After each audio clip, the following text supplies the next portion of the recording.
ప్రభుత్వ ఆదేశాల మేరకు ప్రజా సమస్యలను పరిష్కరించే తరుణంలో దోర్నాల పట్టణంలోని ప్రభుత్వ ఉన్నత పాఠశాల ఆవరణలో ఆర్డీటీ ఆడిటోరియంలో నిర్వహించిన ప్రజా దర్బార్ కార్యక్రమంలో పాల్గొన్న ఎర్రగొండపాలెం నియోజకవర్గ టీడీపీ ఇన్ఛార్జ్ గూడూరి ఎరిక్షన్ బాబు టీడీపీ ఇన్ఛార్జ్ మాట్లాడుతూ ఇప్పటికే మండలంలో ఉన్న గ్రామాలలో రోడ్ల సమస్యలు, నీటి సమస్యలు చాలా వరకు పరిష్కరించాం. త్వరలో మిగతా సమస్యలపై దృష్టి పెట్టి పరిష్కరిస్తామని హామీ ఇచ్చారు.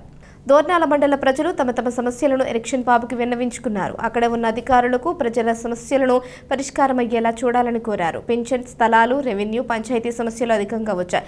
వారం రోజుల వ్యవధిలో సమస్య పరిష్కారానికి కృషి చేయాలని అధికారులను కోరారు. ఈ కార్యక్రమంలో MPDO Nazar Reddy, panchayat secretary Sivakoteswararao, MRO Kinnera Shanti, MEO Mastan Naik, RWS AE Bhramaramba, panchayat Raj AE, మండల స్థాయి అధికారులు, టీడీపీ కూటమి నాయకులు, ప్రజలు పాల్గొన్నారు. ఈరోజు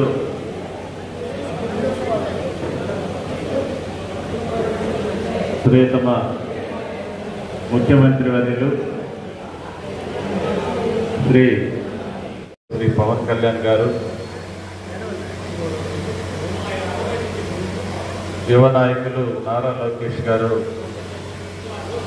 వారందరూ కూడా ప్రజలు ఇచ్చినటువంటి అధికారాన్ని ప్రజా సమస్యల కోసం, గ్రామాల అభివృద్ధి కోసం ప్రతినిత్యం ఆలోచించి అధికారుల దగ్గరికి వెళ్ళి మనమందరం కూడా పనులు చేయించుకోవాలా, చెప్పిన మాటలు నిలబెట్టుకోవాలనే ఒక ప్రణాళికతోటి ఈరోజు రాష్ట్రంలో